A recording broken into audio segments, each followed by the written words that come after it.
Welcome back to the channel, Better Agents. Nicholas here is coming to you live from Better HQ. And in today's video, we're talking about how to create a niche inside of your independent insurance agency.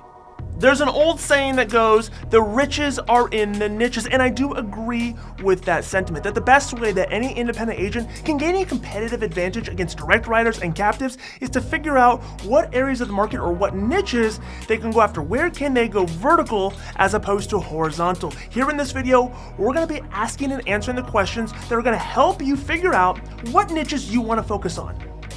Here's the first realization that you need to have when figuring out what niches that you want to serve is it has to go beyond your hobbies and your passion. It's really cool that you love collecting baseball cards and that every Saturday morning you hit up all the garage sales and you figure out what baseball cards are for sale and you go buy them, but that doesn't necessarily mean that that should be your niche for insurance. It has to move beyond your hobbies and your passions. There should be some mixture of that, and we'll talk about that later on in this video, but if you focus just on the things that you're passionate about and you don't honestly ask yourself the question, are there customers there? Are there people there that I can actually serve? Do they understand? Do they see value?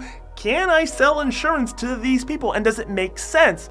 Then you're just funding your hobbies. You have to put real intentional thought processes and focuses on, can I actually solve problems in this niche? Is there a problem to be solved to begin with? Focus on the things that have opportunities, focus on your total addressable market or your TAM, and figure out if this is something where you can actually bring value.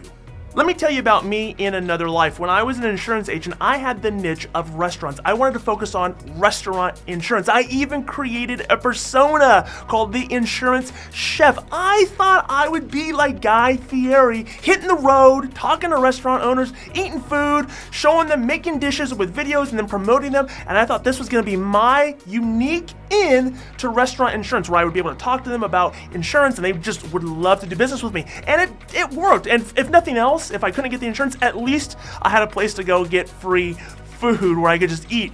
And that was the life.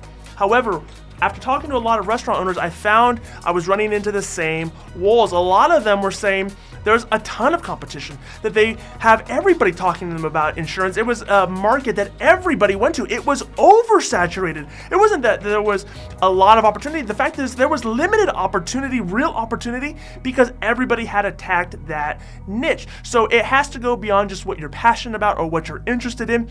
You have to really figure out, am I gonna be able to fit in here and kind of have this blue ocean where people are gonna want to see me as the expert and I can actually help people. Every single person in the history of the world is constantly striving to improve the three core desires that make up every human being. The three core desires are wealth, health, and relationships. Everything that we do, it all goes back to how we're improving our wealth, how we're looking to improve our health, or how we're looking to build upon the relationships. And when you're crafting your niche, when you're trying to figure out what customers you want to work with and why, when you want to make your value proposition, you want to ask yourself the question, how do I improve their wealth? How do I protect it? How do I preserve it? How do I improve their health, if that's such a thing? How do I help them build upon the relationships? I believe that insurance doesn't just have to default to the wealth category, where we're going to make it all about price and we're going to help you save money here, save money there, or to protect this asset. That's the reason insurance exists, so it's an easy thing to default on and it works. But when you can figure out how you can mesh and meld these categories together, maybe it's not just about price, but maybe it's about introducing them and helping them build upon other like-minded individuals, creating a hive mind. Maybe that's part of the value proposition. Maybe that's how you work within the niche, is you are relationship driven. You help mix and match them to other professionals just like them. Again, that is an attractive value proposition to a particular type of customer. So it doesn't matter if you're in residential, habitational, it doesn't matter if you're working with contractors, it doesn't matter what you're trying to do on the personal or commercial line side. Everybody is trying to improve those three core desires. And I think that you as an insurance agent, if you can focus in on how you want to subsegment those niches and drill down even further, I think that's where you can have real success with figuring out your niche. Another thing to consider is, where has the market failed this audience? Where have carriers dropped the ball? Where have agents traditionally sucked?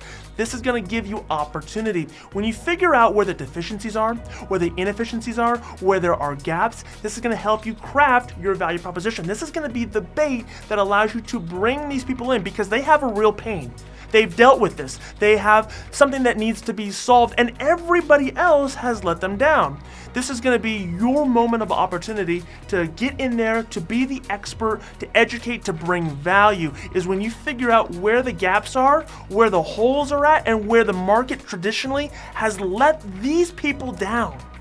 The next question you gotta ask is one that you gotta be real with and only you can answer for yourself. But are you gonna put in a ton of time, energy, effort, resources into building this niche only to hate it 2 years later? I know it's counterintuitive because in point number 1, I said you gotta find a niche that it goes beyond just your hobbies, things that you're passionate about, but there's gotta be real opportunity, real money-making opportunities within that niche, and I still stand by that. You don't just wanna focus on the extreme of this is what I like to do on the weekend, this is my hobby, but there's gotta be opportunity, and it can't just be about the money. You gotta find that sweet center spot where it's something that you enjoy doing and there's opportunity. But more so than that, I think what it boils down to is you gotta find something where you feel like you're effective, where you feel like there's purpose, where you feel like you're making a difference. And it doesn't matter what it is. That could be hobby-centric. It could also be that you're solving real problems and the entrepreneur in you is solving real issues and problems. And that's where you find satisfaction. That's where you find purpose. It's that sort of purpose that's gonna sustain you through the peaks, through the valleys, through every high, through every low,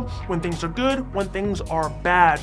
At the end of the day, you are trying to solve a problem for a particular type of person. And when you go vertical and you find that vertical that you want to help, that segment of people, that audience, that peer group, that demographic, that psychographic, doesn't matter what it is.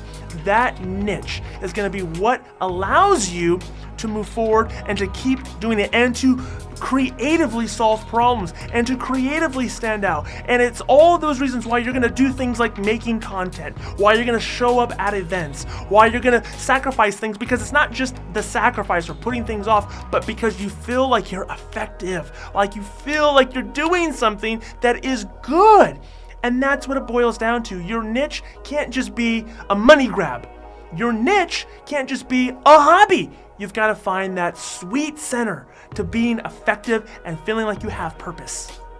Thank you so much for watching this video. Make sure you're subscribed to the channel. Like this video, it helps us out a ton.